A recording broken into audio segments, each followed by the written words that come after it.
खिलजी वंश की बात कर रहे थे। और खिलजियों में हमने बात की कि खिलजी वंश का जो संस्थापक था वो था जलालुद्दीन खिलजी।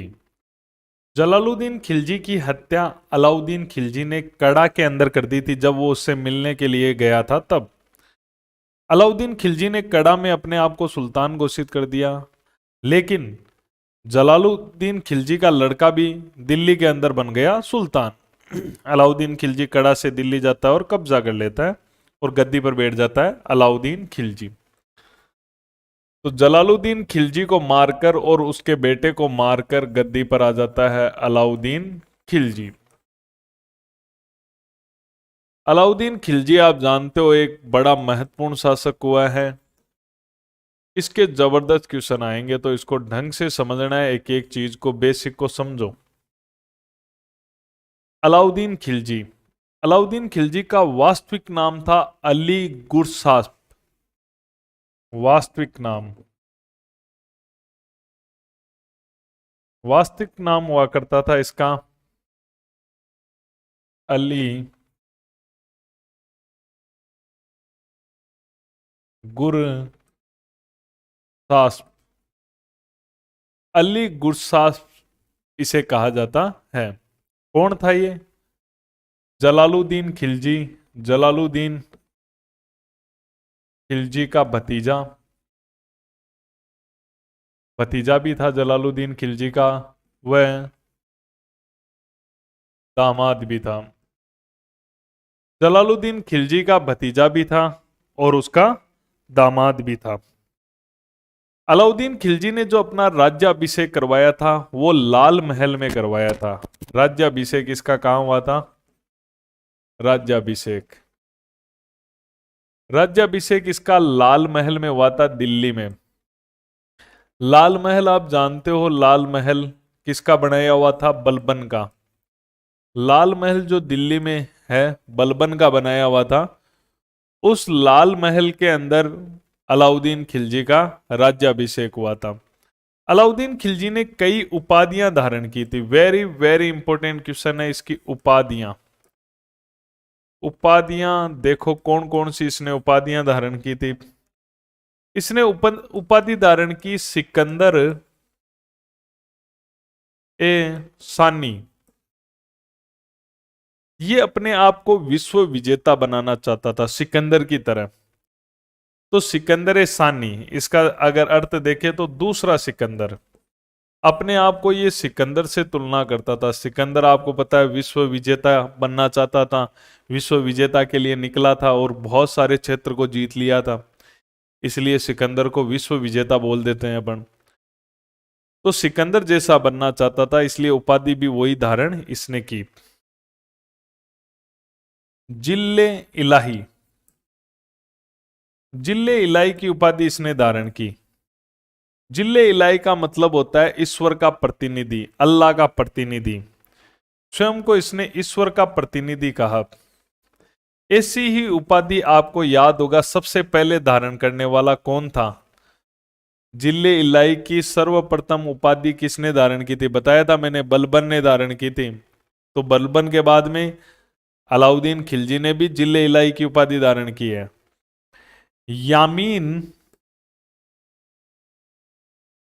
उल खलीफा,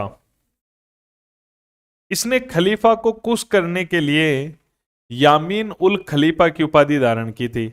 इसका अर्थ होता है खलीफा का नायाब, नायब। खलीफा का नायब, नायब मतलब प्रतिनिधि, खलीफा का प्रतिनिधि। नायब, नायब वर्ड मैंने बताया आपको। तो नायब का मतलब होता है प्रतिनिधि। तो स्वयं को उपाधि धारण की कि मैं खलीफा का प्रतिनिधि हूं। यामीन उल खलीफा की उपाधि धारण की। तो खलीफा की उपाधि इसने धारण की है, यह आपको ध्यान में रखना है। ठीक है। उसके अलावा इसने एक उपाधि धारण की थी नासिरी अमीर उल मोमनीन। नासिरी अमीर उल मोमनीन, नासिरी अमीर उल मोमनीन। ये जो मोमनीन या मोमनीन की जो उपाधि धारण की थी, ये उपाधि थी, ये स्वयं को खलीफा का जो है, खलीफा के, ये नासिर अमीर उल मोमिनीन, बस ये ध्यान रखना है आपको। नासिर अमीर उल मोमिनीन, खलीफा का तो ये हो गया यामीन उन खलीफा। यामीन का मतलब क्या होता है? यामीन का मतलब दायां भाग होता है, तो दायां हाथ, दायां भाग। ठीक है, तो इसको आप एक ये भी कह सकते हो, खलीफा का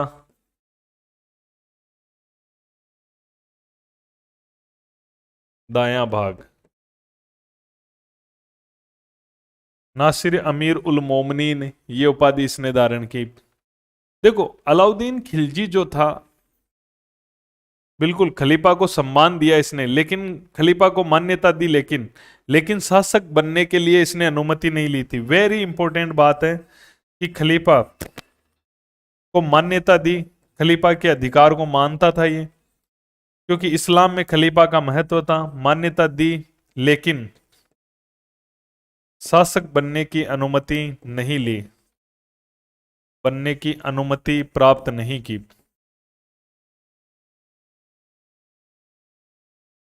ये बहुत अच्छा तथ्य है।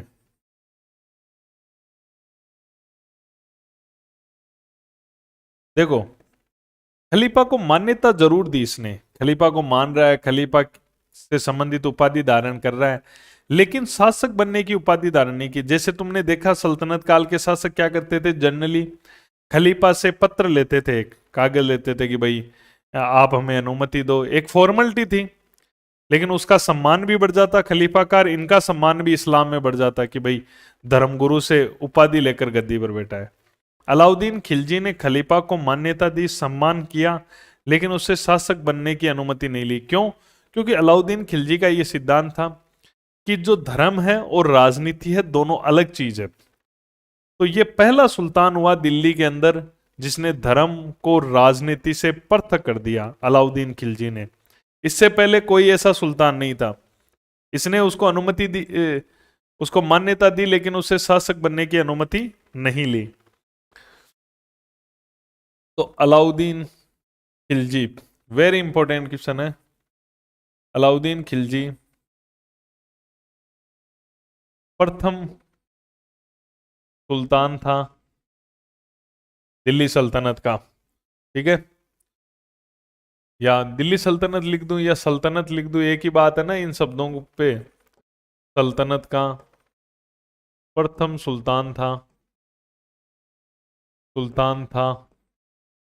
जिसने धर्म को राजनीति से पृथक किया, धर्म को राजनीति से पृथक किया। भाई खलीफा का सम्मान कर दिया, अब खलीफा का दायां भाग अपने आप को कह दिया, लेकिन उससे अनुमति नहीं ली, क्योंकि राजनीति को इसने अलग रखा। ये एक बहुत बड़ी बात है। अब देखो, अलाउद्दीन खिलजी की सैन्य व्यवस्था देखो, इसको समझना आपको, इसकी सैनिक व्यवस्था को बहुत अच्छी तरह से। पूरी कहानी इसकी सैनिक व्यवस्था पे टिकी हुई है। देखो, अलाउद्दीन खिलजी के बारे में आप जनरली ये जानते हो कि भारत में हर जगह इसने आक्रमण किए, राजस्थान में खूब आक्रमण किए इसने, हर जगह। चित्तौड़ में शाखा हुआ, ठीक है, जालोर में शाखा हुआ, सिवाना में शाखा हुआ, रणथंबोर में शाखा हुआ। भारत में खूब आक्रमण किए, दक्षिण भारत में खूब जगह पर आक्रमण किए। तो इसके लिए इसकी सैनिक जो व्यवस्था थी वो बहुत जबरदस्त थी। आपको पता है, इसकी नीति ऐसी थी कि ये अपने साम्राज्य को बढ़ाए, तभी तो अपने आप को सिकंदर कहता है, सिकंदर एहसान नहीं कहता है अपने आप को, तो सेना चाहिए उसके लिए। तो इसने सबसे बढ़िया काम जो किया, वो सेना को बहुत अच्छी तरह से व्यवस्थित किया। वैसे सेना को सबसे पहले व्यवस्थित करने का श्रेय बलबन को जाता है। दीवाने अर्ज नामक उसने पोस्ट बनाई थी, विभाग बनाया था, याद आया? दीवाने अर्ज, जिसका प्रमुख होता था आरिजे मुमालिक।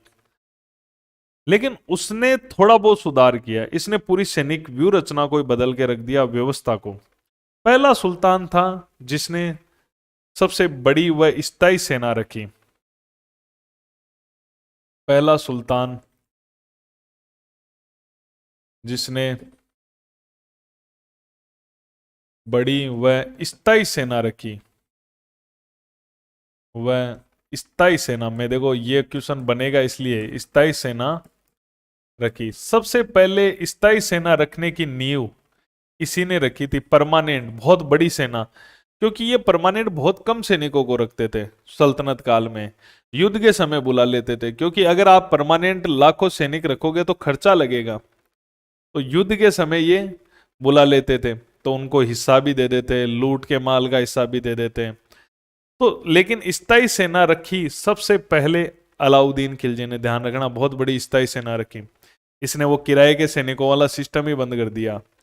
और इस स्थायी सेना को इस स्थायी सेना को इसने कहा, इस स्थायी सेना को कहा, इसको नाम दिया हस्म।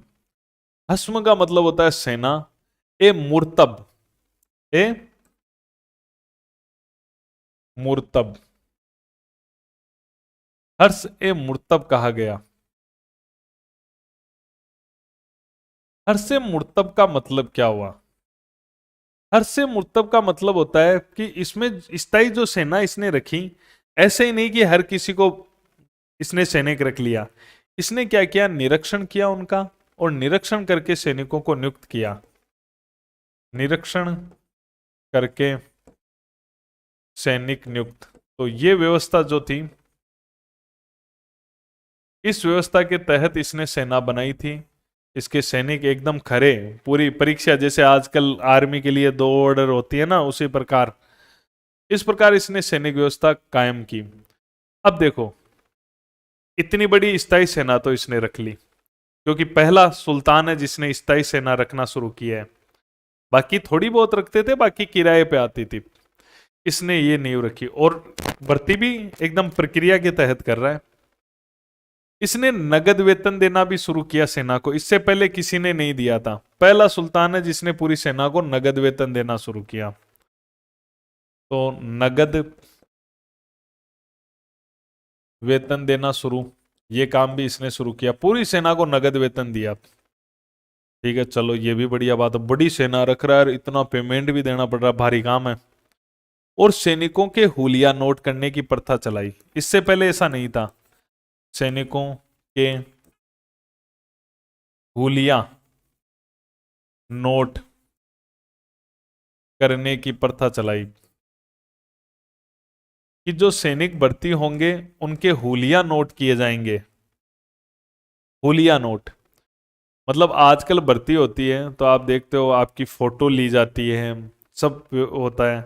पहले फोटो वाला कैमरा वाला सिस्टम तो था नहीं, तो हुलिया नोट करते थे कि आंख के नीचे ये निशान है, आंख के ऊपर ये निशान है, नाक पे ये निशान है।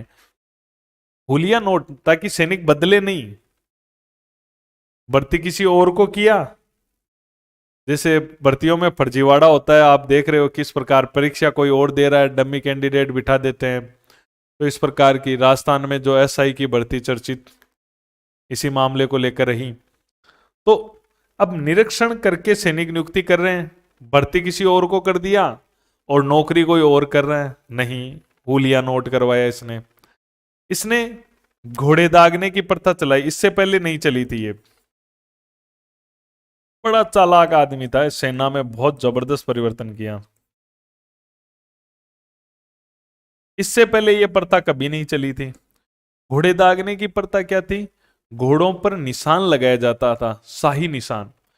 देखो इनका ज्यादातर खर्चा ये होता था कि ये बाहर से घोड़े मंगाते थे, ईरान से। तो जब ये घोड़े मंगाते थे तो घोड़े सेना को दे दिए, ले भाई 5,000 घोड़े, बहुत पैसा लगता था घोड़ों का, 5,000 घोड़े दे दिए। अब क्या करते थे, जो घोड़े वाले होते थे सैनिक या जो अश्वशाला को संभालने वाले, वो उन घोड़ों को बाजार में महंगी कीमत में बेचकर और बाजार से सस्ते घोड़े ले लेते थे। भाई घोड़े तो नस्ल पे दाम है, घोड़ा 1 करोड़ का ही आता है और घोड़ा 1 लाख का भी आता है, घोड़ा 5 करोड़ का भी आता है। तो नस्ल डिपेंड करती है ना। तो महंगे महंगे घोड़े क्या होते थे, बाजार में बेच दिए जाते थे। दूसरा क्या करते थे कि जब घोड़ा गिनती करने आते थे ना घोड़े की, कि भाई आपको 5,000 घोड़े दिए हमने, अब घोड़ों की गिनती करने आते थे ना, तब वो 5,000 घोड़े हो जाते थे, और जो ही गिनती करने वाला चला जाता था तो वो बाजार में बेच दिए जाते हैं। और अब मान लो 2,000 ही है, जैसे ही गिनती करने वाला है बाजार से किराए लाकर खड़े कर दिए। तो बेईमानी करते थे, इन घोड़ों को बेच देते थे बाजार में। तो घोड़ों पर शाही निशान लगा दिया गया कि अब घोड़ा, भाई ये शाही निशान है घोड़े पर, दाग दिया गया। अब आप घोड़े को बाजार में कैसे बेचोगे? क्योंकि अगर आपने बाजार में बेच दिया और वो शाही निशान का घोड़ा बाजार में मिल गया तो उसको मृत्युदंड है फिर। तो बाजार में उस दागे हुए घोड़े को खरीदेगा कौन? तो उसने ऐसी प्रथा था कि घोड़ों में जो भ्रष्टाचार है उसको कम किया जा सके। एक तुमन, तुमन शब्दावली किसके लिए काम में ली गई है, इसको भी देखो। तुमन, तुमन क्या होता था?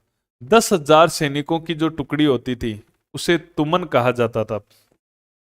10,000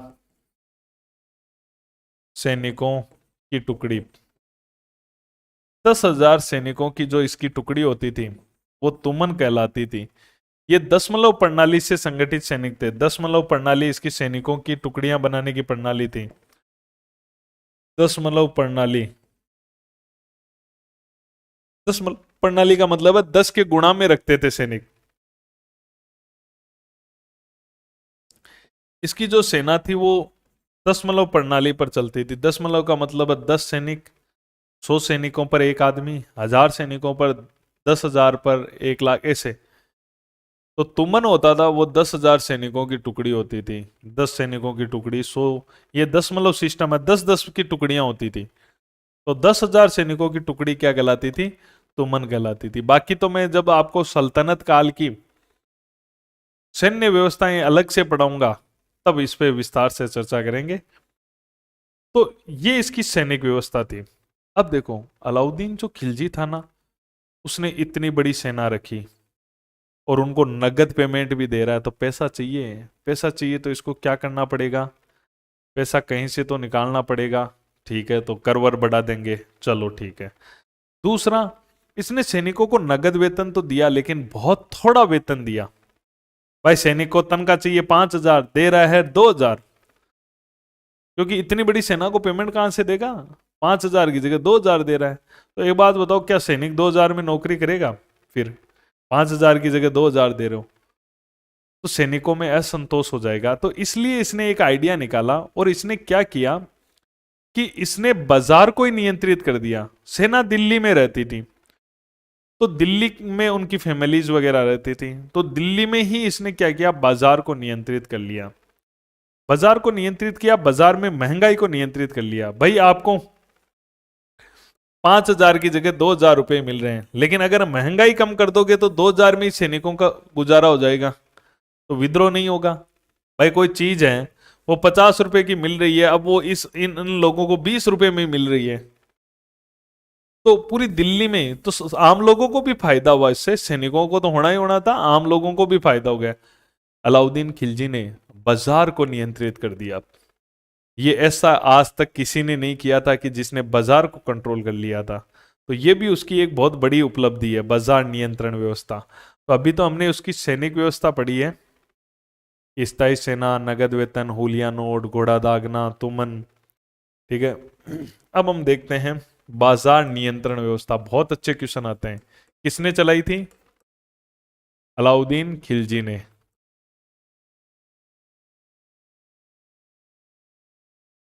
बाजार को नियंत्रित करना इसने शुरू कर दिया। यह व्यवस्था अलाउद्दीन खिलजी की शुरू की हुई है, बाजार नियंत्रण व्यवस्था। इसने क्या किया? सैनिकों को वेतन कम दिया, इस कारण बाजार में वस्तुओं का मूल्य कम कर दिया, महंगाई कंट्रोल कर ली। सैनिकों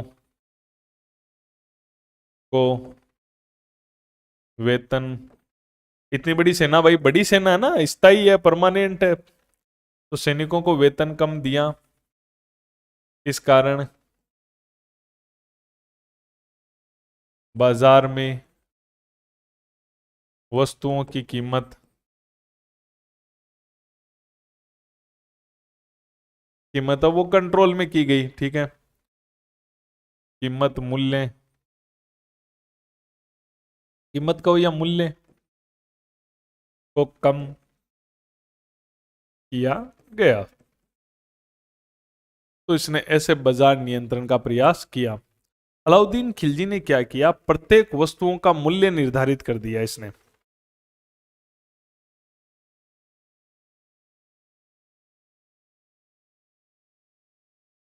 अलाउद्दीन खिलजी ने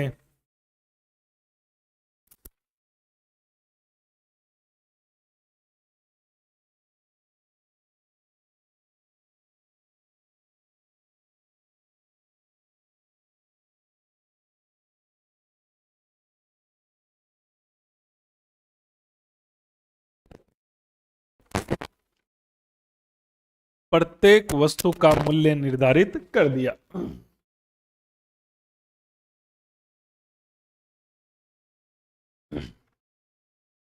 क्या किया कि बाजार, अलग अलग बाजार लगा दिए, और बाजारों में क्या किया कि हर दुकानदार जो मेरे भाव बताए हुए हैं वो लिस्ट लगाएगा।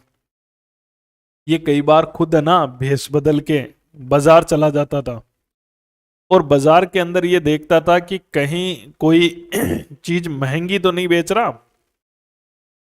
तो ये खुद भी जांच कर लेता था। तो वस्तुओं के पृथक पृथक बाजारों की व्यवस्था की।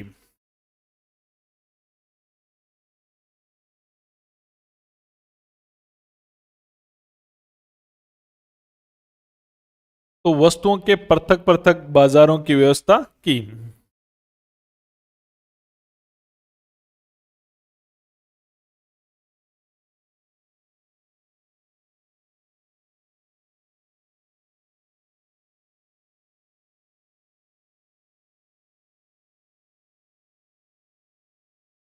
इसने क्या, तीन प्रकार के बाजार लगाए।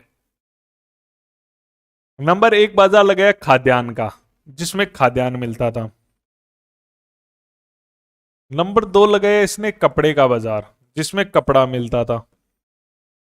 और तीसरा बाजार था मवेशी व दास मिलते थे, जहां पर मवेशी यानी पशु जो पालने वाले होते हैं, वह दास गुलाम भी मिलते थे। तो इस प्रकार के इसके तीन प्रकार के मार्केट हुआ करते थे। ये बाजार नियंत्रण जो व्यवस्था है इसकी, बाजार नियंत्रण व्यवस्था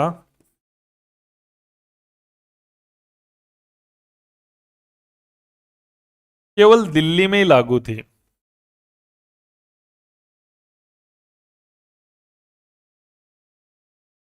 केवल दिल्ली में लागू। इसने ऐसा जो सिस्टम किया था कि मूल्य तय कर दिए वस्तुओं के, सब लिस्ट लगाए गए बाहर, अलग अलग बाजार होंगे, ये व्यवस्था केवल इसने दिल्ली में लागू की थी। और अलाउद्दीन की जब मृत्यु हो गई उसके बाद ये व्यवस्था भी खत्म हो गई। अलाउद्दीन खिलजी की मृत्यु के बाद यह व्यवस्था, जो बाजार नियंत्रण व्यवस्था है, समाप्त। अलाउद्दीन के मरने के बाद यह व्यवस्था खत्म हो गई। तो सराय ए अदल वर्ड किसके लिए काम में लिया जाता था? सराय ए अदल क्या था?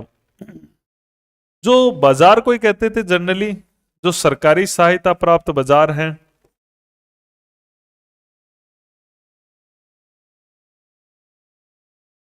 तो जनरली मैं ये कहूं कि बाजार को ही कहा जाता था, सराय ए अदल नाम से जाना जाता था बाजार को ही। तो इस प्रकार इसने वस्तुओं के तय कर दिए, तीन टाइप के बाजार भी बना दिए। और इसने देखो बाजार को नियंत्रित करने के लिए चार अधिनियम बनाए। बाजार नियंत्रण व्यवस्था बड़ी व्यवस्था है, इसको अच्छी तरह से समझो। बाजार नियंत्रण के लिए चार अधिनियम आए, इसके चार कानून आए।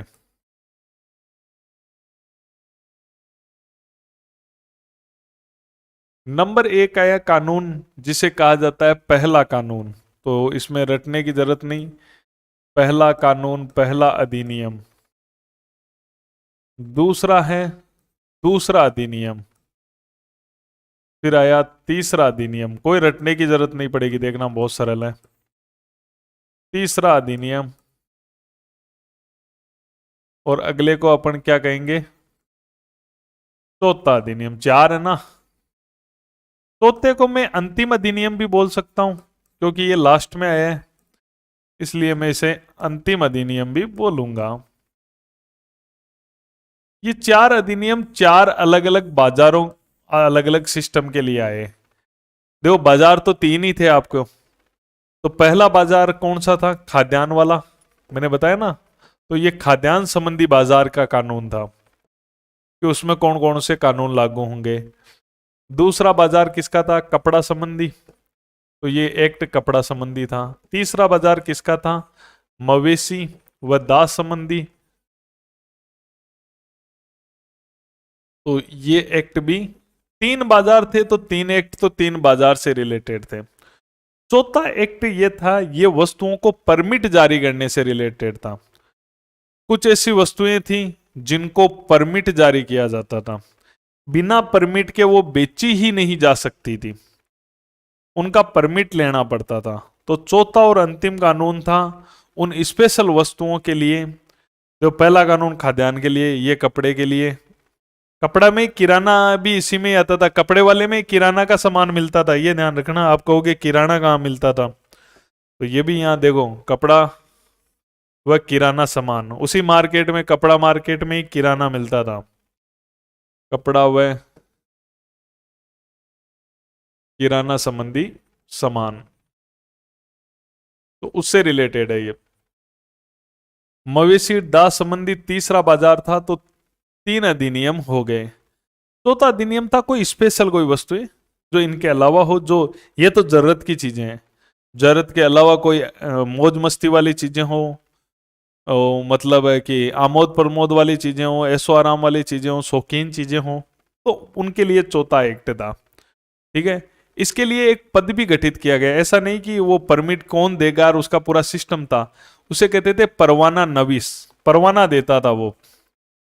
तो चौथा अधिनियम, परवाना नवीस नामक एक पोस्ट होती थी, तो ये पोस्ट ही परमिट देने का काम करती थी।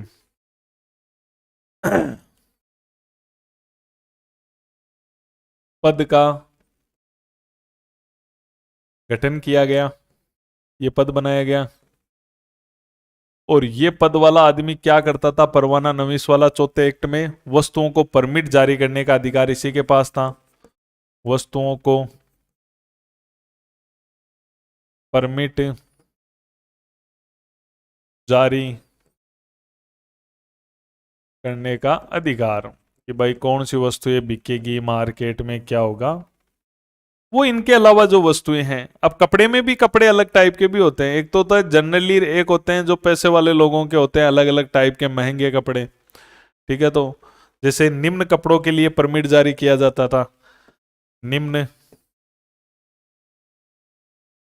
कपड़ों के लिए परमिट जारी किया जाता था। तो निम्न कपड़ों के लिए परमिट जारी किया जाता था। कई ऐसे जो थे वस्त्र उनके लिए, जैसे एक है किरपास। किरपास होता है सूती वस्त्र। कौन सा होता है? सूती वस्त्र को किरपास कहा जाता है। तो किरपास नाम का था एक सूती वस्त्र था, तो उसके लिए परमिट देता था, किरपास के लिए। एक था जिसका नाम है खुज्जे दिल्ली। क्या नाम है? खुज्जे दिल्ली। ये खुज्जे दिल्ली क्या था? ये खुज्जे दिल्ली था दिल्ली में बना हुआ रेशमी वस्त्र, दिल्ली में बना रेशमी वस्त्र,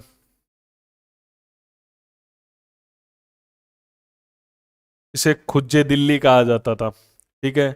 और भी कई थे, जैसे तवरेज था, तवरेज, ये भी वस्त्र का नाम ही है, तवरेज भी। एक था कमरबाव,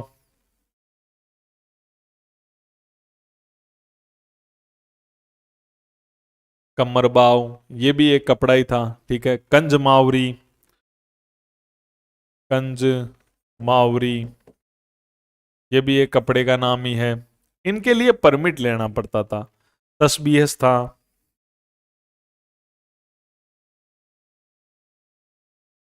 अब आपके एग्जाम में कैसा क्वेश्चन आ सकता है इनका? आ जाए किरपास, खुजे दिल्ली, तस्बीह, तरवेज क्या थे? वस्त्र। सल्तनत काल के वस्त्रों के नाम हैं। और यहां अपन बात कर रहे हैं कि इनके लिए परमिट की आवश्यकता होती थी। चौथा एक्ट ये कहता था, चौथा अधिनियम बनाया गया था जिनमें इनके लिए परमिट की बात की गई थी। तो 4 कानून है। पहला खाद्यान्न के लिए, पहले मार्केट के लिए, दूसरा दूसरे मार्केट के लिए, तीसरा तीसरे 3 ही मार्केट है।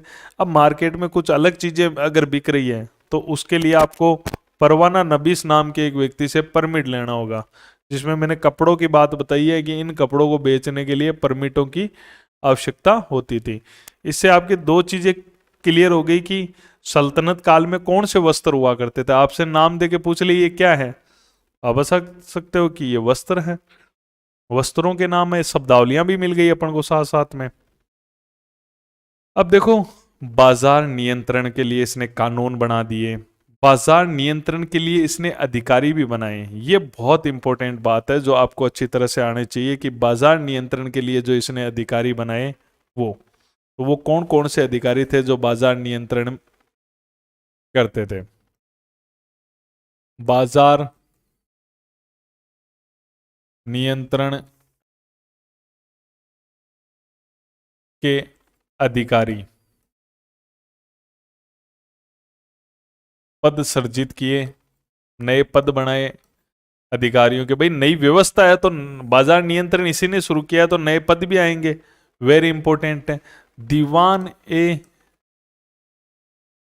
रियासत, ये सबसे बड़ी पोस्ट थी, दीवान ए रियासत नाम की।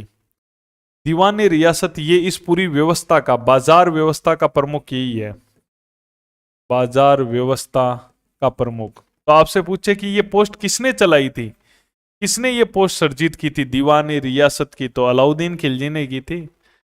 अलग से और पढ़ा दूंगा जब सल्तनत काल में सबकी पढ़ा दूंगा कि किसने कौन कौन सी पोस्टें सर्जित की है, लेकिन साथ साथ भी तो पढ़ ही रहे हैं। दीवान ए रियासत बाजार व्यवस्था का ये प्रमुख था। सहनाए मंडी, ये थोड़ी इससे छोटी पोस्ट है, सहनाए मंडी।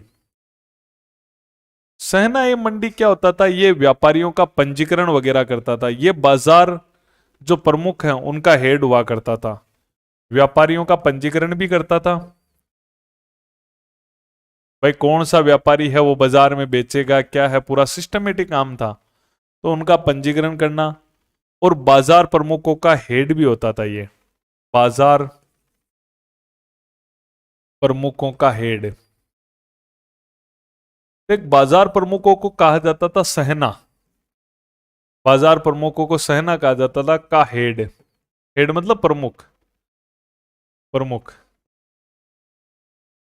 बाजार अलग अलग बाजार होते थे भाई, बाजार बहुत सारे बाजार थे। मान लो ये बाजार लगा हुआ है, अलग बाजार है कपड़े का, ये बाजार अलग है, ये बाजार अलग है। तो हर बाजार का एक होता था सहना, और उन सभी सहनाओं का, बाजार प्रमुखों का जो हेड होता था वो सहनाई मंडी होता था।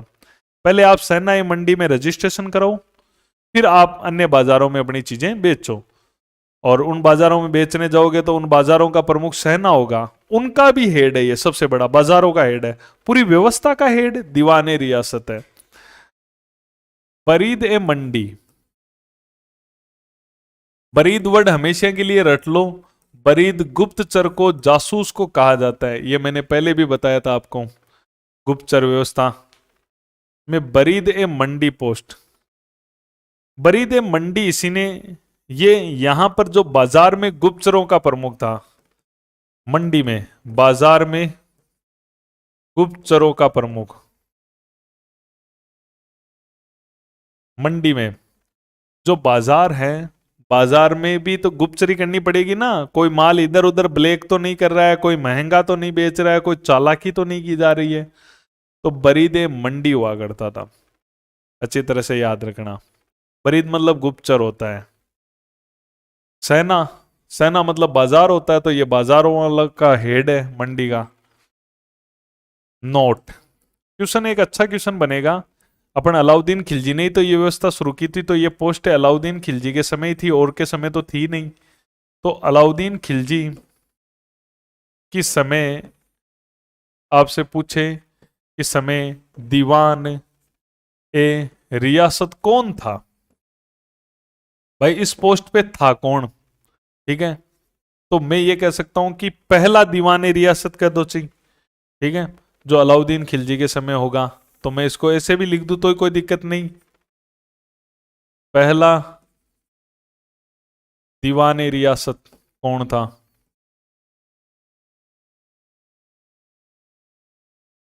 और मैं ये भी कह दूं कि पहला सहना ए मंडी कौन था?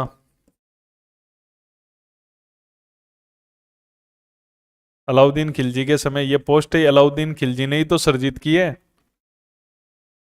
तो इसमें जो पहला दीवान रियासत था उसका नाम था मलिक याकूब। क्या नाम था? मलिक याकूब। मिलते जुलते नाम है इसलिए ध्यान रखना है। मलिक याकूब दीवान रियासत, जो पहला दीवान रियासत है जो अलाउद्दीन खिलजी ने ये व्यवस्था शुरू की और उसके समय ये व्यवस्था खत्म हो गई उसके मरने के साथ ही। और जो सहना ए मंडी पोस्ट पे था उसका नाम था मलिक कबूल। मिलते जुलते नाम है, मलिक कबूल। तो मलिक कबूल बड़ी मात्रा हो जाएगी, नहीं तो काबुल जैसा प्रतीत होगा। मलिक कबूल। तो ये अच्छे क्वेश्चन है जो आपको ध्यान में रखने हैं। तो ये इसकी बाजार व्यवस्था थी। इसने बाजार व्यवस्था में क्या किया? बाजार को नियंत्रित किया ताकि सैनिकों को कम वेतन में काम चल सके। 3 टाइप के बाजार बनाए, 4 टाइप के एक्ट लाया और 3 टाइप के अधिकारी आए। ये इसकी व्यवस्था थी। चलो ये हो गया, लेकिन इसको इतना बड़ी सेना बनाना, ठीक है, और बाजार को नियंत्रित करके महंगाई, लेकिन पैसा चाहिए भाई। तो पैसा आएगा कहां से? कहां से आता था राजाओं के पास, सुल्तानों के पास? पैसा राजस्व, भू राजस्व लिया जाता था। तो इसने भू राजस्व व्यवस्था को बदल के रख दिया, पूरी की पूरी व्यवस्था को। टैक्सों की जो व्यवस्था थी, जो जमीन से कर आता था, उस व्यवस्था को इसने पूरी तरह से बदल के रख दिया। तो इसकी हम राजस्व व्यवस्था की बात करेंगे, इसको अच्छी तरह से समझना है। अब नया टॉपिक आ गया, बाजार खत्म इसका, और अलाउद्दीन की राजस्व व्यवस्था समझो। देखो एकदम सरल है, कोई ज्यादा हार्ड नहीं है। पहले जो टैक्स वसूली करते थे वो कौन करते थे? पहले होते थे खूत, मुकदम, चौधरी, विशेषकर ये हिंदू लोग होते थे। यानी कि छोटे स्तर पर जितने भी करों की वसूलियां होती थी वो हिंदू कर रहे थे। इन मुसलमानों के समय भी, सल्तनत काल में भी, जिनको खूत, मुकदम, चौधरी कहा जाता था, ये करों की वसूली करते थे।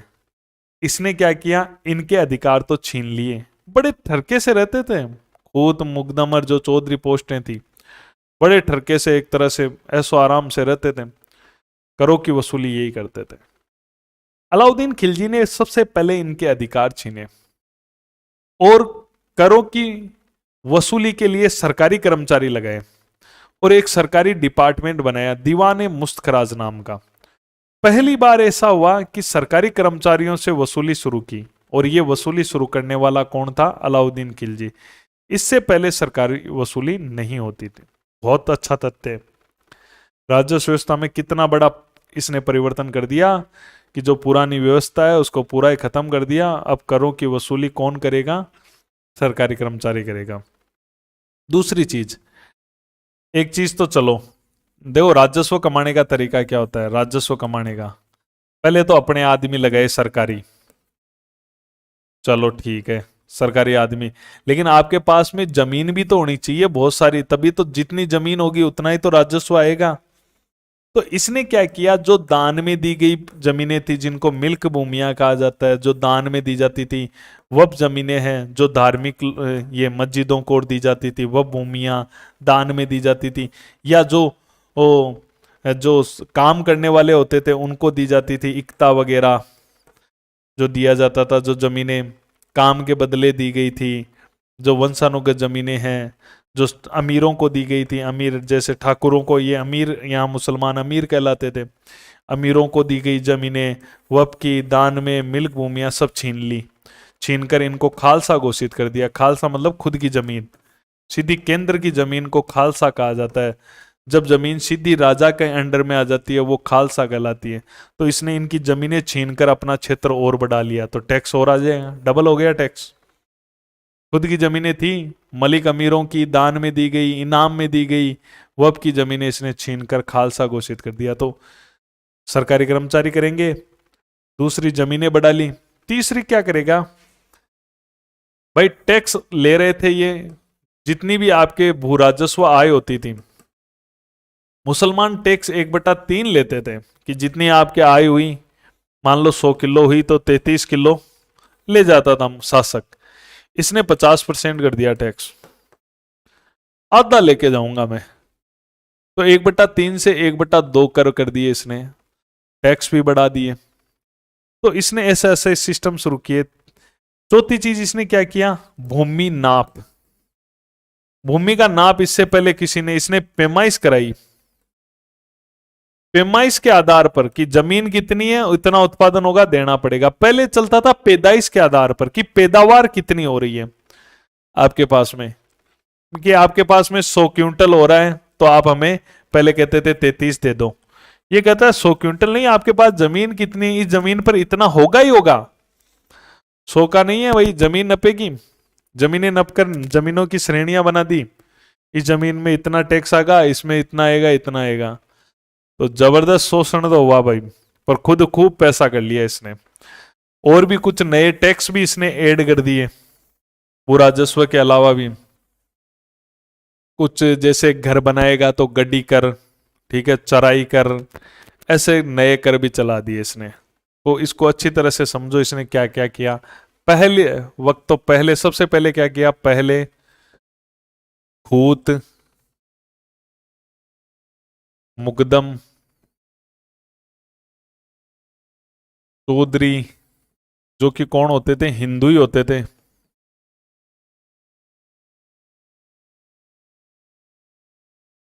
द्वारा भू राजस्व, भू राजस्व या कर एक ही बात है, भू राजस्व करों की वसूली की जाती थी।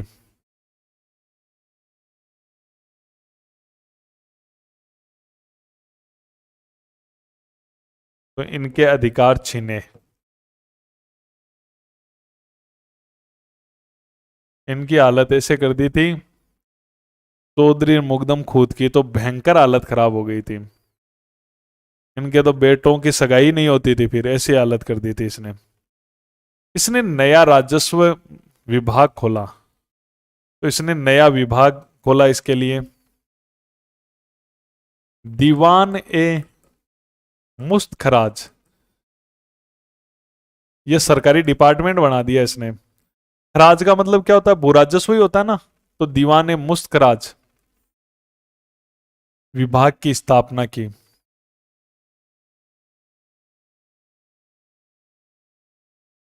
नया डिपार्टमेंट बना दिया, क्या काम था इसका, भू राजस्व की वसूली करना, भू राजस्व संबंधी कार्य। तो एक काम कर दिया कि एक डिपार्टमेंट बना दिया। अब करों की वसूली कौन करेंगे, सरकारी कर्मचारी करेंगे, ठीक है। तो करों की वसूली, करों की वसूली सरकारी कर्मचारियों द्वारा, कर्मचारियों द्वारा करवाने की शुरुआत की। शुरुआत मतलब प्रथम ही हो गया ना, प्रथम शासक। जब मैं शुरुआत लिख रहा हूं किसी चीज की, तो इसने सरकारी कर्मचारियों से, क्योंकि सरकारी डिपार्टमेंट बना दिया, तो सरकारी लोगों से वसूलियां वगैरह करवाई। और इसने क्या किया, और इसने क्या किया, एक तो ये किया कि पूरा सिस्टम सरकारी कर दिया। एक जमीन बढ़ाई, जमीन कैसे बनाई बढ़ाई, जो अमीर, जो मलिक थे, मलिकों को दी गई भूमियां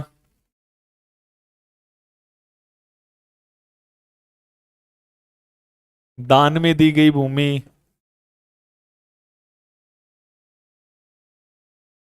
इनाम में दी गई भूमि,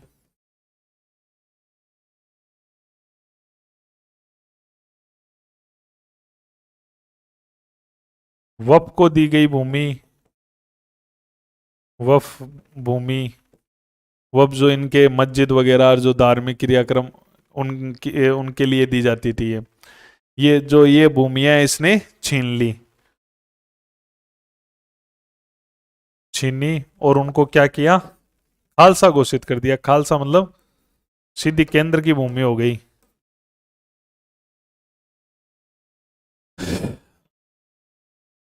तो इस प्रकार अपनी जमीन को डबल ही कर लिया इसने, सब ले ली जमीनें, वापस दो भाई। और जो भूराजस्व है, भूराजस्व 1/3 से कितना कर दिया, 1/2, मतलब 50%, आधा।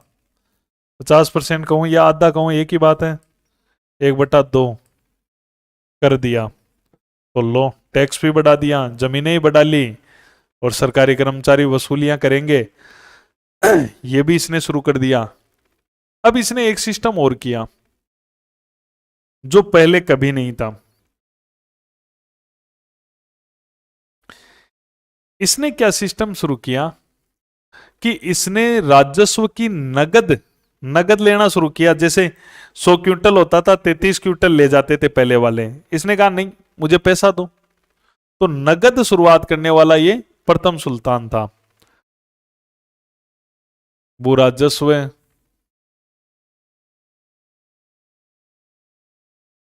की नगद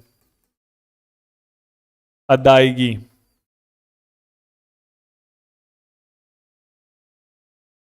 लेने वाला, नगद लेने वाला प्रथम सुल्तान था।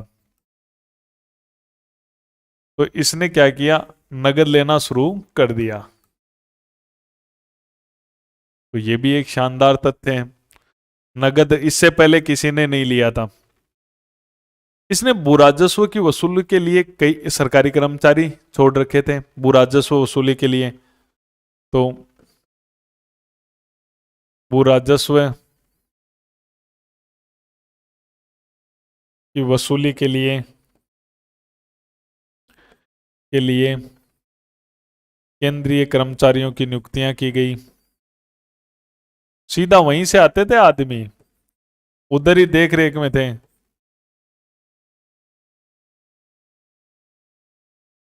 तो जैसे कई पोस्टें थी, उन पोस्टों के नाम क्या क्या हैं, जैसे इसने, जैसे पोस्ट है आमिल।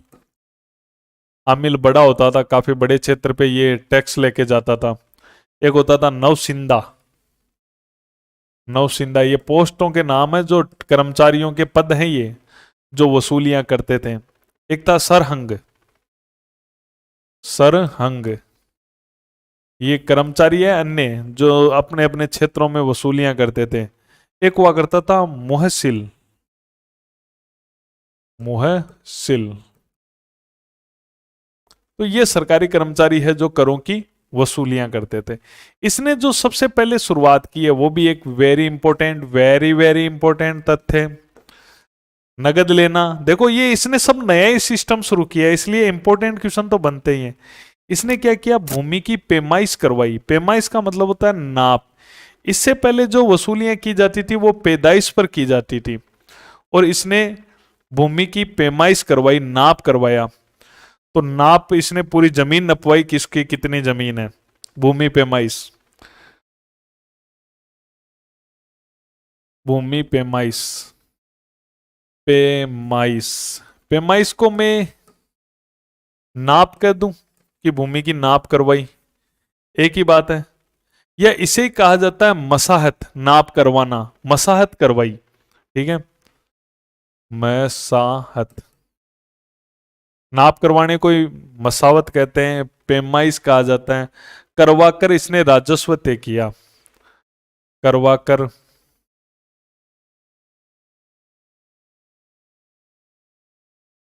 राजस्व तय करने वाला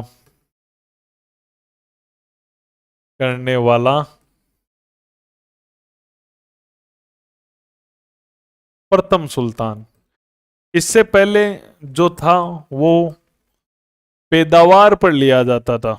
ठीक है, और इसके लिए इसने जाबिता जो है, राजस्व जानते हो ना, राजस्व भू राजस्व है, राजस्व को ये खराज कहते हैं। राजस्व को जो जमीन से, तभी तो दीवाने मुस्त खराज की पोस्ट बनाई है। ये जो पहला सुल्तान था जो भूमि के नाप वाला सिस्टम इसने लगाया था, ये एक्ट कहलाता था या ये अधिनियम था जाबिता।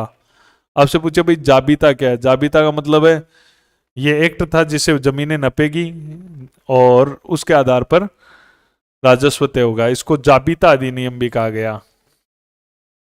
जाबिता अधिनियम था, इसका कानून था जाबिता कानून, जिसके तहत नाप कर लिया जाता था। अब भूमि पैमाइश की इकाई क्या थी भाई? भूमि नापते किससे थे इसके समय? भूमि नापने की इकाई भाई किलोमीटर में नापते थे कि मिलीमीटर में नापते थे कि मील में नापते थे कि बिग्गा में नापते थे कि हेक्टर में नापते थे कि इस समय इकाई क्या थी? बिस्वा। बिस्वा में नापते थे। तो वो इसने जमीन अपनी बिस्वा में नपाई। इसने क्या किया? 2 नए कर शुरू किए। वेरी वेरी इंपॉर्टेंट, 2 नए कर शुरू किए। मैंने बताया आपको 2 नए कर कौन से शुरू किए थे इसने। एक तो किया था गड्डी कर। गड्डी मतलब गढ़, गढ़ मतलब घर।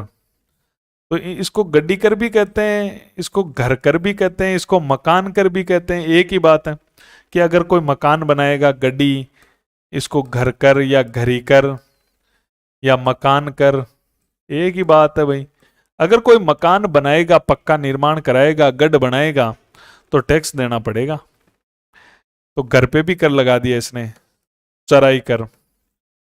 भाई साहब आप सोच रहे हो कि ये लोग कितने दुखी थे, हर चीज का टैक्स देते थे, घर बनाने का भी टैक्स देते थे।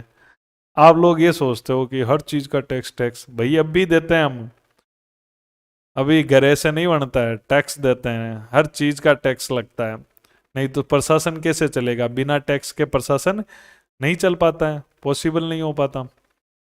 तो टैक्स तो आज भी हर चीज पे, हर वस्तु आपके हाथ में जो चीज दिख रही है आपके सामने, आपकी आंखों के सामने, घर में घूमो, ऊपर पंखा, नीचे लाइट, सामने टीवी, हर चीज पर क्या है? टैक्स है। तो हर चीज पर टैक्स लगता है भाई।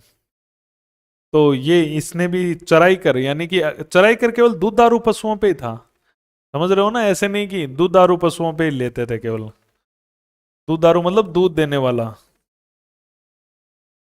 अन्य पशुओं पर चराई कर नहीं था।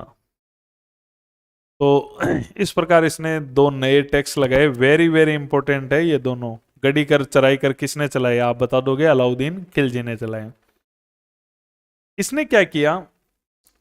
जो लूट के माल का हिस्सा होता है, लूट के माल का हिस्सा भी इसने क्या किया? बढ़ा दिया। लूट के माल को कहा जाता था, उससे लूट के माल से राजा एक टैक्स लेता था। जैसे सेना लूटने गई है, ठीक है, सेना गई है, आक्रमण करने गई है, मान लो लूटने क्या, आक्रमण करने गई है, वहां लूटा, खजाना लूटा। तो इनका एक नियम था मुसलमानों में कि जो लूट का माल है उससे आपको टैक्स देना पड़ेगा राजा को। कितना? 1/5। ज्यादा नहीं, सुल्तान को 1/5 देना पड़ेगा। भाई आपने 100 किलो सोना लूटा है तो 1/5 है ना, वो सीधा ही सुल्तान का होगा। इस टैक्स को कहते हैं खुम्स। अलाउद्दीन खिलजी ने क्या किया? खुम्स को 1/5 की जगह 4/5 कर दिया। लूट के माल का जो हिस्सा था उसमें से जो खुम्स कर है, कौन सा कर है? खुम्स कर। खुम्स कर क्या होता है? लूट के माल का, लूट के माल का, लूट के माल का हिस्सा। तो इसको को बढ़ाकर को 1/5 से 4/5 कर दिया कि भाई मुझे दोगे 80%, खुद रखोगे 20%। तो इस प्रकार की इसने अपने बढ़ाने का शुरू किया।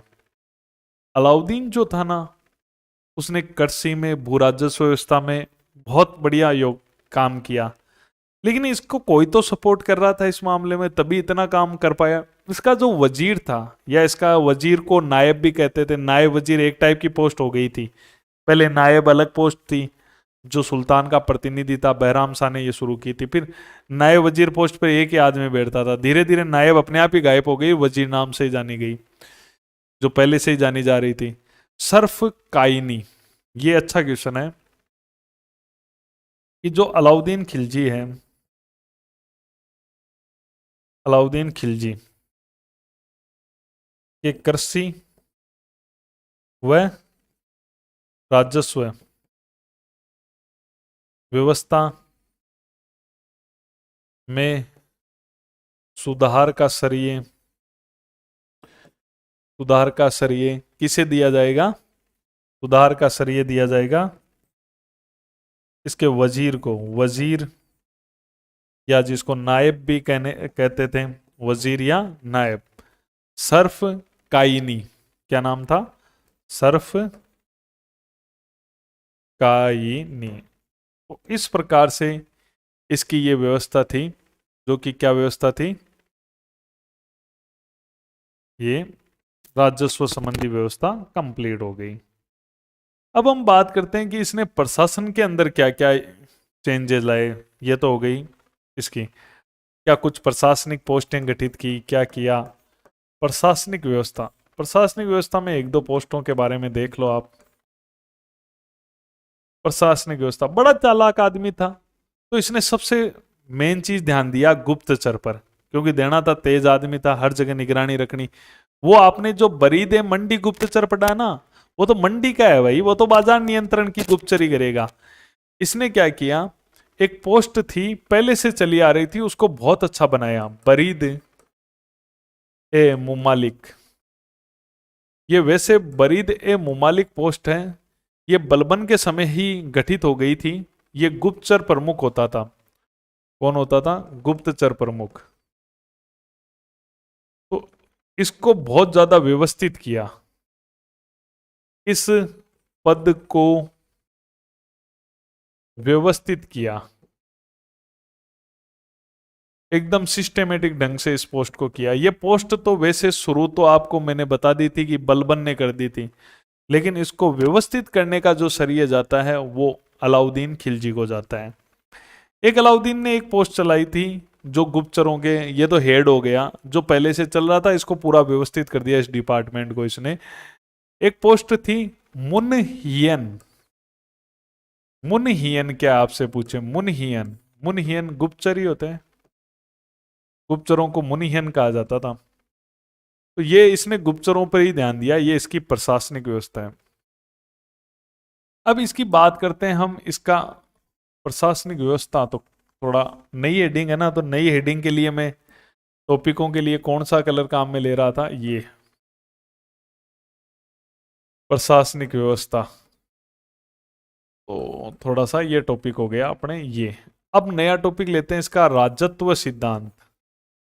मैंने बलबन में भी आपको राजत्व सिद्धांत बहुत कम के बता रहा हूं, लेकिन जिनके बता रहा हूं वो याद रखना है। राजत्व सिद्धांत का मतलब है अपने राज्य चलाने के लिए वो किन बातों पर फोकस करता था, किन नीतियों को वो अपनाता था। जैसे बलबन ने भी हमने पढ़ा, ठीक है। तो राजत्व सिद्धांत क्या है?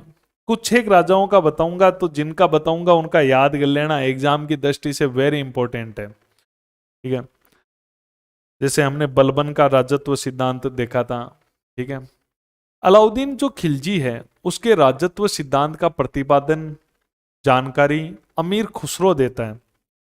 अमीर खुसरो, अमीर खुसरो अलाउद्दीन के दरबार में था। वैसे तो अमीर खुसरो ने 8 बादशाहों का शासन देखा, लेकिन उसका जो वास्तव में जो एक आइडल, जो अमीर खुसरो का 8 सुल्तानों का दरबारी रहा, लेकिन आइडल वो मुख्य रूप से जो रहा वो अलाउद्दीन खिलजी के समय रहा, 8 में से। इसमें इस समय उसने ज्यादा ख्याति प्राप्त की, इस समय उसकी वैल्यू ज्यादा थी। अलाउद्दीन खिलजी के राजत्व सिद्धांत का प्रतिपादन किया। अलाउद्दीन खिलजी के राजत्व सिद्धांत, वही बातें बता रहा हूं जो एग्जाम की दृष्टि से महत्वपूर्ण है।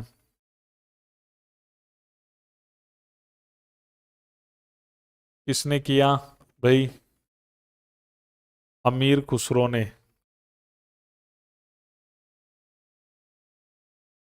अमीर खुसरो, अमीर खुसरो ने किया। इसका जो राजत्व सिद्धांत था उसकी एक बहुत बड़ी बात बताता हूं। इसका राजत्व सिद्धांत आधारित नहीं था, यानी ये सत्य असत्य में पूछे तो आधारित नहीं था, यानी जो बाकी का था ना उससे अलग था इसका। बाकी क्या कर रहे थे, इस्लाम पे चल रहे थे। मैंने आपको एक शुरू में एक लाइन बता दी थी कि इसने धर्म को और राजनीति को अलग करने वाला पहला सुल्तान था, तो इसके राजत्व सिद्धांत में जो इस्लाम के सिद्धांतों का प्रभाव नहीं पड़ेगा। यानी मैं कह रहा हूं किस पे आधारित नहीं था, तो इस्लामी सिद्धांतों पे आधारित नहीं था। इस्लामी सिद्धांतों का इसका इस पे कोई फर्क नहीं पड़ेगा, क्योंकि इसने इस्लाम को दूर रखा है अपने ठीक है, इस्लामी सिद्धांतों पर आधारित नहीं था। ठीक है, और इस्लाम के सिद्धांत या इस्लाम के कानूनों को क्या कहा जाता है, शरीयत। इस्लाम किसके अनुसार चलती है, इस्लाम में मान्यता है कि इस्लाम शरीयत के अनुसार चलती है। इस्लाम के कानूनों की किताब शरीयत कहलाती है।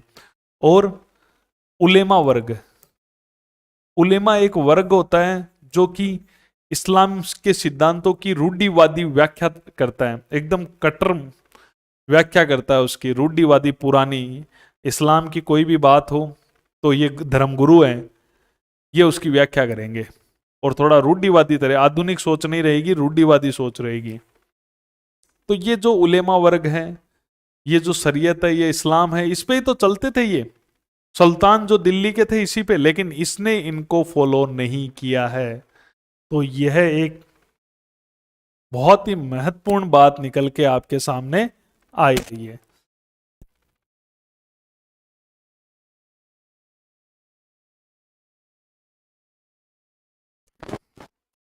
थोड़ा पानी पी लेता हूं मैं।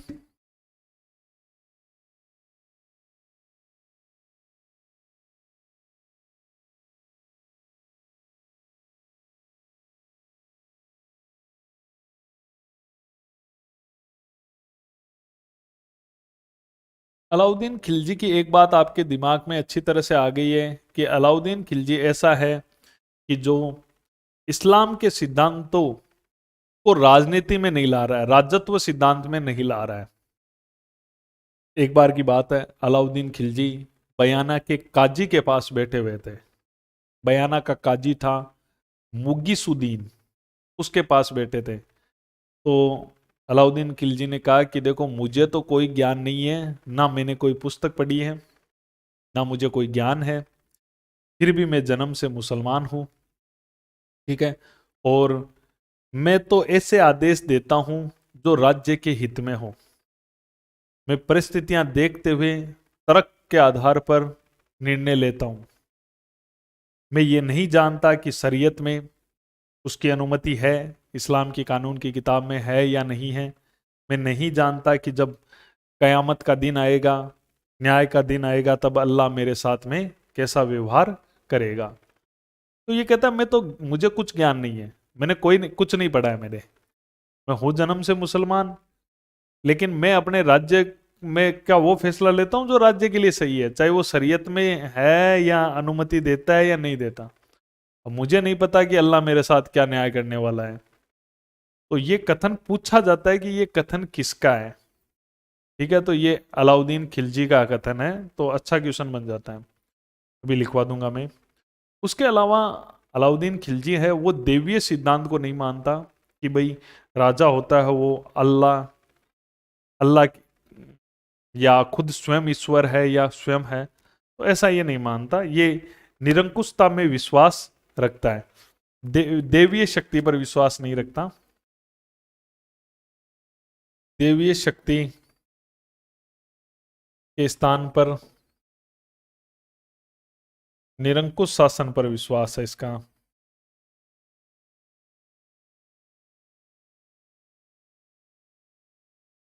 कि मैं कोई भगवान या मुझे जनता भगवान माने, ये नहीं, ये कंट्रोल करता था। इस सिद्धांत के स्थान पर इसने निरंकुशता में विश्वास था, इसका निरंकुश शासन पे इसका विश्वास था। तो इसका वो एक कथन है जो अपन देख लेते हैं। ये राजत्व की इसकी पूरी बात है ना, इसका इस एक लाइन से आप इसके पूरे राजत्व को समझ सकते हो, इसलिए ये लाइन बड़ी महत्वपूर्ण है।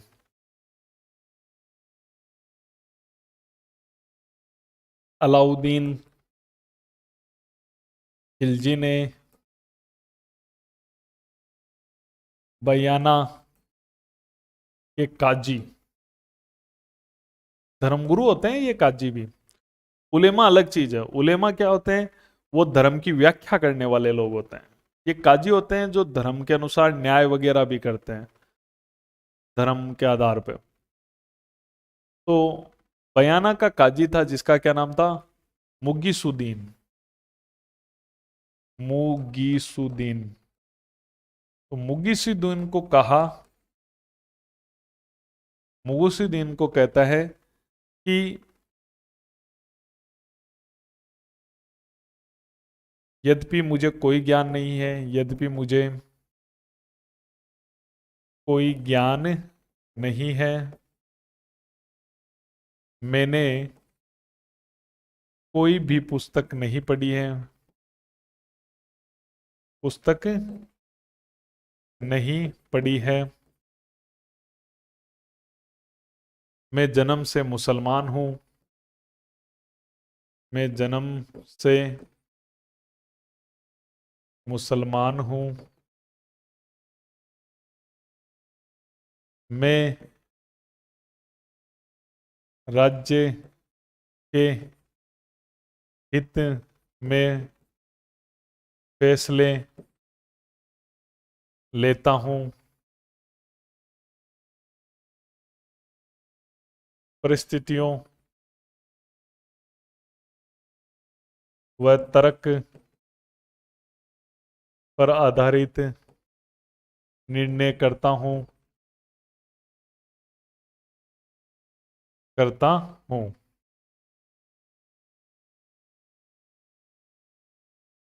चाहे वो शरीयत के अंदर, ठीक है, शरीयत उसकी अनुमति दे या न दे। तो मैं ये नहीं जानता, मैं यह नहीं जानता कि शरीयत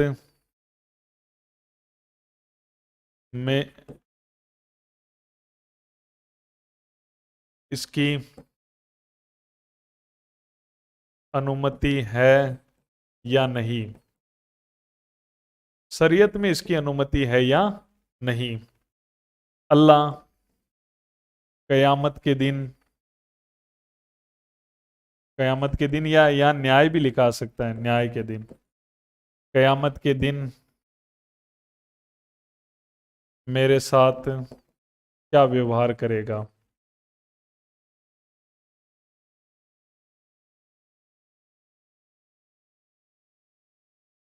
कि मैं ये नहीं जानता कि भाई शरीयत इसकी अनुमति देता है कि नहीं देता, और मैं ये नहीं जानता कि न्याय के दिन अनुमति देता है या नहीं, और अल्लाह कयामत के दिन मेरे साथ क्या व्यवहार करेगा मैं ये नहीं जानता।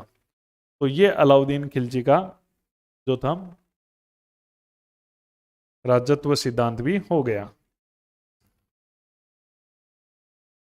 ये देखो जबरदस्त तथ्य हैं अलाउद्दीन खिलजी के बारे में। अभी तो ये देख रहे हैं, फिर इसका अपन देखेंगे कि इसने जो है कहाँ कहाँ इसने इसके समय विद्रोह हुए, किन किन इन क्षेत्रों को इसने जीता, वो बातें तो अभी बाकी है। अब एक बार इसका रिवीजन देख लो। अलाउद्दीन खिलजी का वास्तविक नाम है अली गुरसास। अलाउद्दीन खिलजी का वास्तविक नाम क्या है? अली गुरसाप।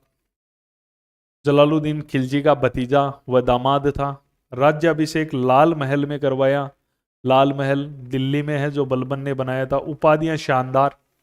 सिकंदर सानी, अपने आप को सिकंदर मानता था, तभी तो इतनी बड़ी सेनाएं बना रखा है।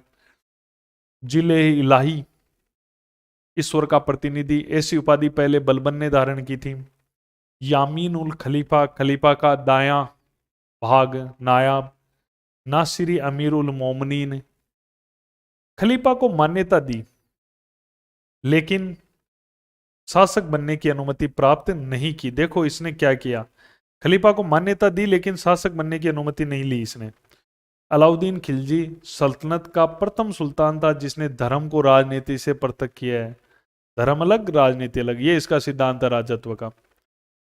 सैनिक व्यवस्था, भाई इतना बड़ा राजा, इतना बड़ी युद्ध लड़ेगा, सेना तो चाहिए, सिकंदर अपने आप को कह रहा है। तो इसने क्या किया, पहला सुल्तान जिसने स्थायी सेना रखी, परमानेंट कर ली सेना, और सेना भी हस्मे मुर्तब यानी निरीक्षण के द्वारा जो सैनिक बनते थे वो सैनिक थे इसके पास में, ऐसे सेना में नहीं थे।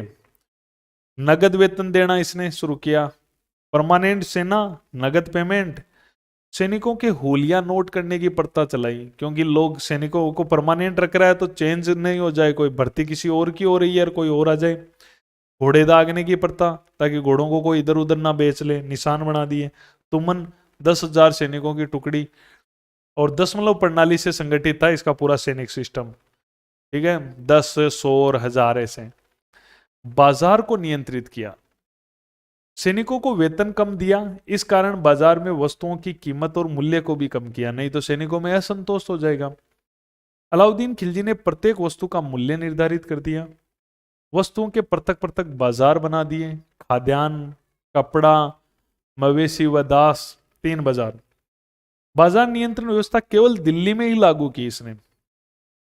अलाउद्दीन खिलजी की मृत्यु के बाद यह व्यवस्था समाप्त हो गई। सराय अदल सरकारी सहायता प्राप्त बाजारों को सराय ए अदल कहा जाता था। बाजार नियंत्रण के लिए 4 अधिनियम थे। पहला अधिनियम जो खाद्यान्न पहले बाजार के लिए, दूसरा अधिनियम कपड़ा जो दूसरा बाजार या किराना संबंधी सामान वाला था, तीसरा अधिनियम मवेशी व दास संबंधी, चौथा जो अधिनियम था वो एक अलग ही था, इसमें परवाना नबीस नाम का एक पद बनाया गया था जो वस्तुओं को परमिट जारी करता था, और निम्न कपड़े हैं जिनको परमिट मिलता था तभी बेच सकते थे, जैसे किरपास है, सूती वस्त्रों को कहते हैं, खुज्जे दिल्ली है जो दिल्ली में बना हुआ है, रेशमी वस्त्र है, तवरेज है, कमरबाव है, कंजमावरी है, तस्बीहस है। ऐसा पूछ सकते हैं ये एक साथ नाम देके कि ये है क्या, तो वस्त्र है ये। बाजार नियंत्रण के अधिकारी देखो, दीवान ए रियासत जो बाजार व्यवस्था का हेड है, सहना ए मंडी जो व्यापारियों का पंजीकरण भी करता है और बाजार प्रमुखों जो सहना है उनका हेड है, बरीद ए मंडी जो बाजार में गुप्तचरों का हेड है। पहला दीवान ए रियासत था मलिक याकूब और पहला सहना ए मंडी था मलिक कबूल। राजस्व व्यवस्था में बहुत बड़ा परिवर्तन किया। पहले खूत, मुकदम, चौधरी जो हिंदू थे ये लोग, ये बुरा करों की वसूली करते थे, इनके अधिकार छीन लिए। दीवान ए मुस्त खराज विभाग बनाया और राजस्व संबंधी कार्य किया। करों की वसूली सरकारी कर्मचारियों द्वारा करवाने की शुरुआत की। अमीर मलिकों की भूमियां दान में दी गई, इनाम में दी गई, वफ की भूमियां छीन ली और उनको खालसा घोषित कर दिया। कमाई जबरदस्त हुई। भू राजस्व को भी 1/3 से बढ़ाकर 1/2 या 1/2 को आधा कर दो, 50% कर दिया। भू राजस्व की नगद देना पड़ेगा, हिस्सा नहीं ले रहा, नगद दो भाई। अदायगी लेने वाला प्रथम सुल्तान।